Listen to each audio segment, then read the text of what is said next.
Dear listener, welcome to this calm and unhurried journey through history here on the Histovale channel. We sincerely hope you are finding full rest in this late hour of the night. Now, let us enter that quiet chapter of history. The idea was audacious, a concept so immense it seemed to belong more to the realm of myth than to the practical world of iron and steam.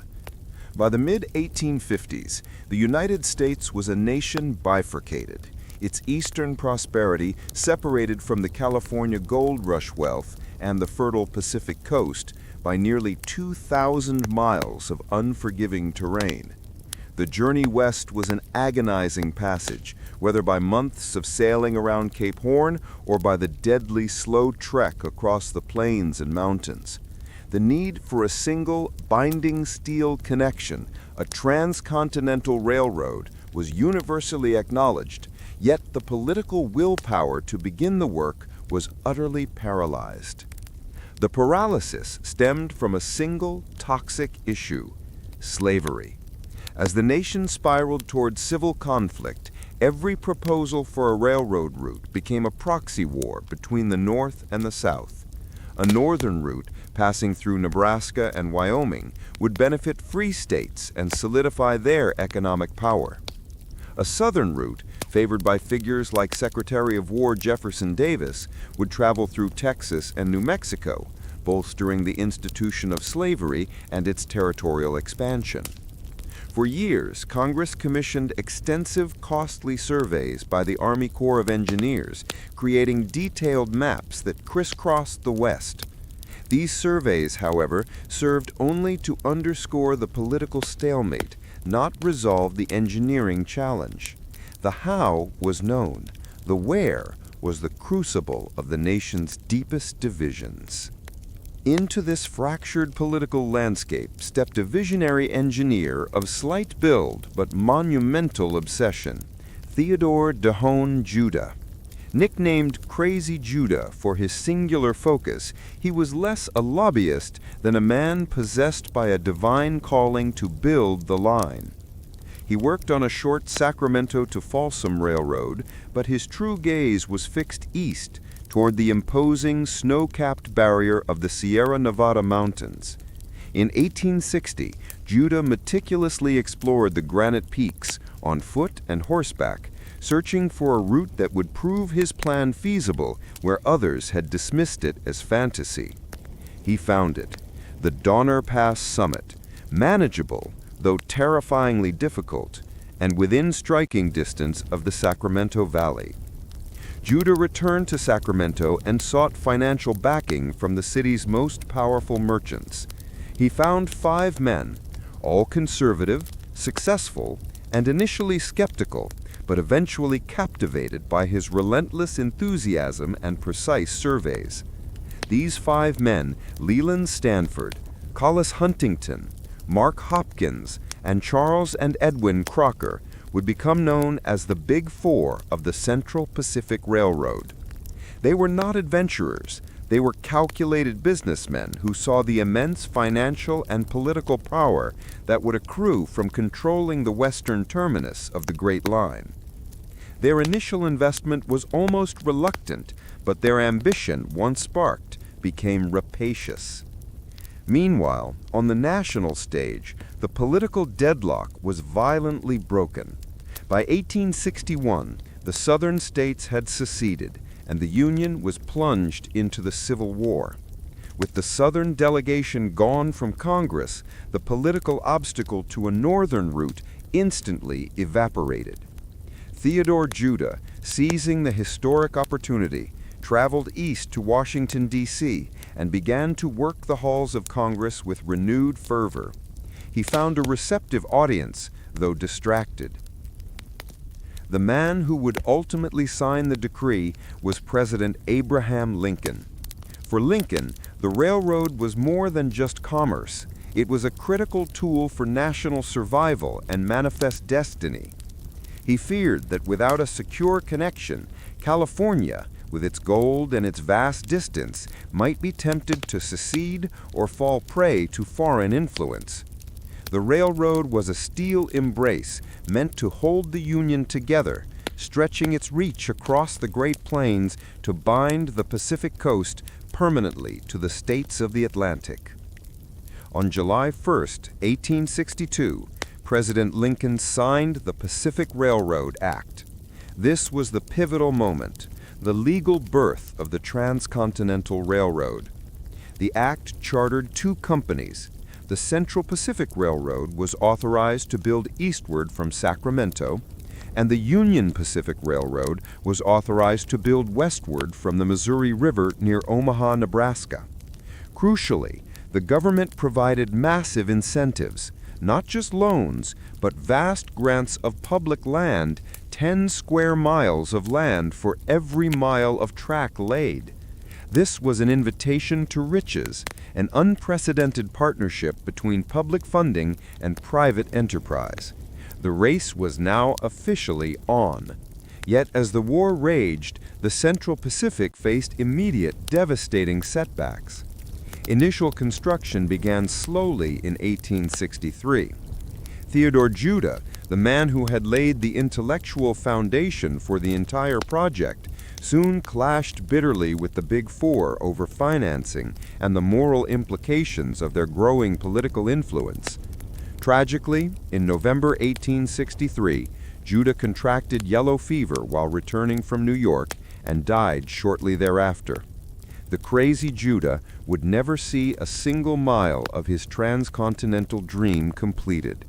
His vision lived on, driven forward by the Big Four, men who lacked his technical genius but possessed the sheer, uncompromising wilderness of ambition required to move mountains and manipulate Washington. The stage was set. The government had cleared the path, the capital was beginning to flow, and the brutal labor was about to begin. With the Pacific Railroad Act signed, the lofty political discussions gave way to the brutal, unforgiving reality of earth, rock, and weather. The grand vision conceived in Washington now rested on the backs of men hacking their way across a continent.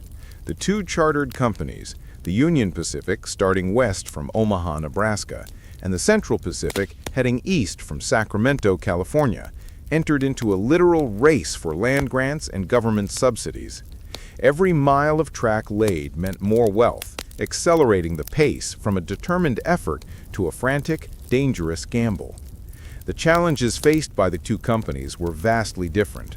The Union Pacific had the advantage of starting on the relatively open, flat Great Plains. Their progress initially was rapid, a vast, mobile city following the tracks. However, their crew, largely comprised of Irish immigrants, Civil War veterans, and former enslaved people, soon faced the terrifying reality of the American West. They were working in the heart of what remained the ancestral lands of numerous Native American tribes, including the Lakota and Cheyenne. Seeing the iron rails as an invasion and a deadly precursor to the destruction of the buffalo herds, these tribes fought back fiercely. Construction crews were often soldiers as much as laborers, required to build stations and camps into fortified outposts. The work was defined by constant tension, the speed of the track layers against the threat of attack, all fueled by cheap whiskey and a desperation for pay. If the UP faced the perils of the plains, the Central Pacific faced an entirely different kind of monster, the Sierra Nevada. Just 50 miles east of Sacramento, the mountains rose abruptly, a solid granite wall reaching over 7,000 feet, often buried under 20 feet of snow. The Big Four had underestimated the difficulty, and they faced an immediate crisis: labor. White laborers, tempted by easier work or the lure of silver mining in Nevada, refused to stay. Charles Crocker, one of the Big Four, was growing desperate. It was James H. Strobridge, the CP's construction superintendent, who in desperation suggested the unthinkable: employing Chinese immigrants. Skeptics warned that the Chinese workers were too small and too frail for the heavy work. Crocker's defiant retort became legendary. Didn't they build the Great Wall of China? In 1865, the CP began hiring the Chinese laborers by the hundreds, then by the thousands. These were men who had arrived in California for the gold rush and were now presented with a new, equally demanding opportunity. They quickly proved to be the most reliable, disciplined, and essential workforce on the entire line. They brought with them superior organization and a meticulous attention to detail, maintaining better hygiene and health than their white counterparts. Their greatest achievement lay in conquering the Sierra. The CP crews had to carve ledges out of sheer granite cliffs, sometimes lowering men in wicker baskets to chip away at the rock face using drills, black powder, and nitroglycerin.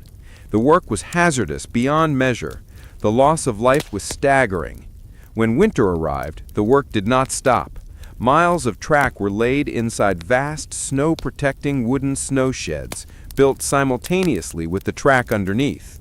Most incredibly, they tunneled through the mountains.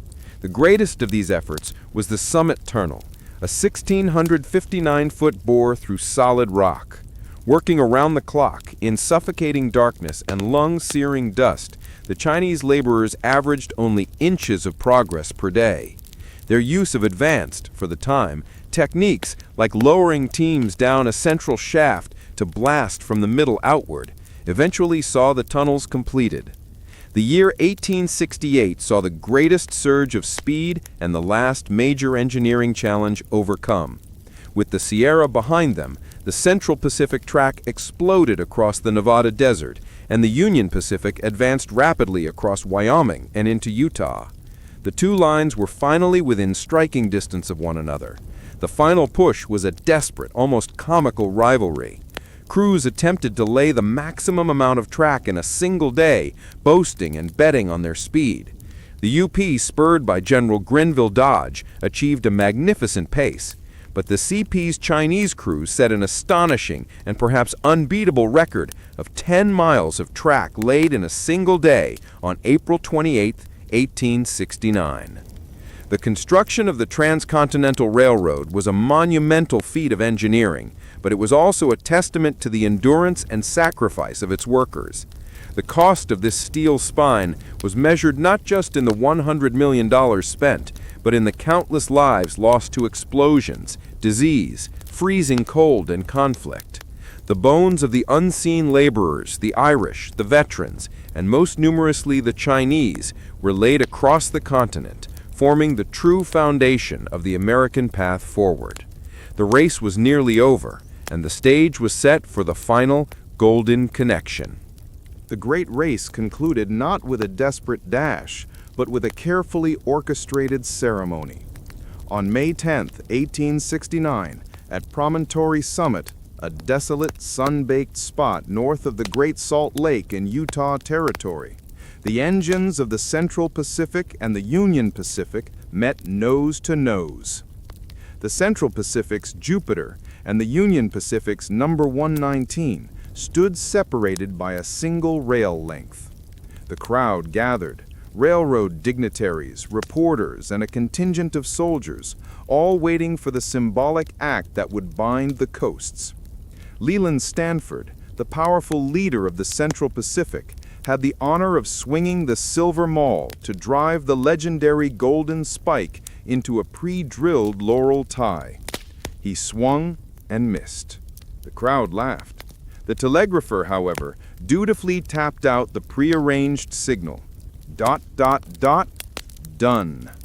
Across the nation, church bells rang, cannons boomed, and celebrations erupted from San Francisco to New York. The physical geography of the United States had been conquered.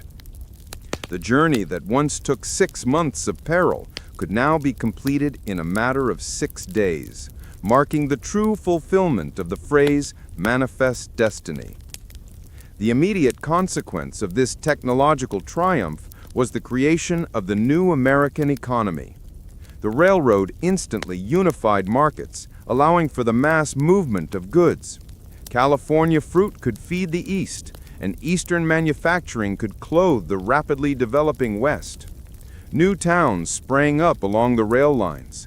Hell-on-wheels towns that followed the construction, quickly replaced by permanent settlements, transforming the landscape and solidifying the economic dominance of the industrialists.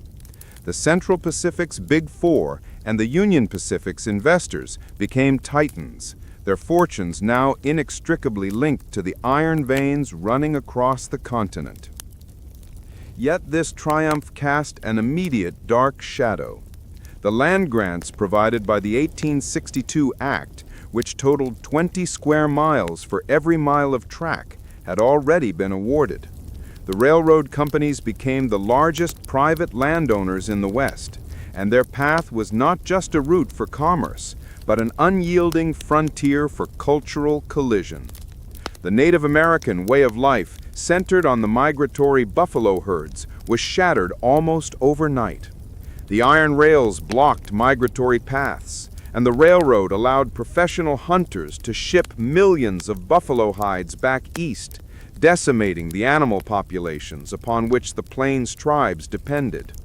Within a few short years, the tribes had lost their sustenance, their mobility, and their sovereignty, leading to the final tragic conflicts of the late 19th century. The most corrosive shadow cast over the achievement, however, was the revelation of a massive financial conspiracy, the Credit Mobilier scandal. Union Pacific executives, including Thomas Durant and later Congressman Oakes Ames, had secretly created a sham construction company called Credit Mobilier of America. The Union Pacific awarded Credit Mobilier hugely inflated contracts to build the line, often charging the government and investors twice the actual cost of construction.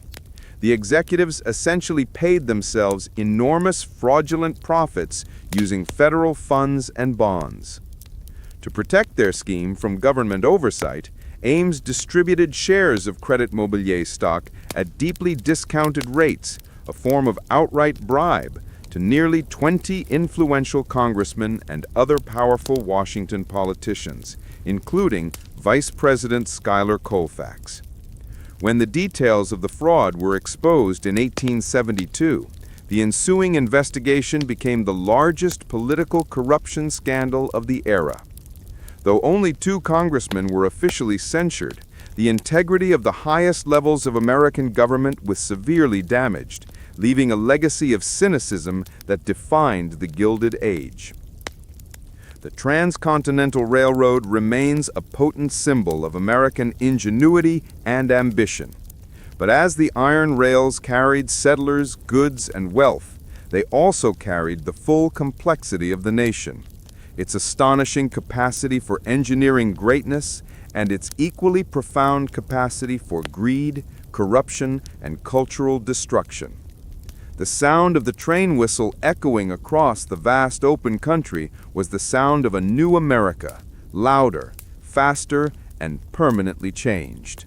This long and detailed discussion of American history slowly comes to an end right here. We hope that this quiet narration has helped your mind find rest and has made your sleep even deeper and more comfortable.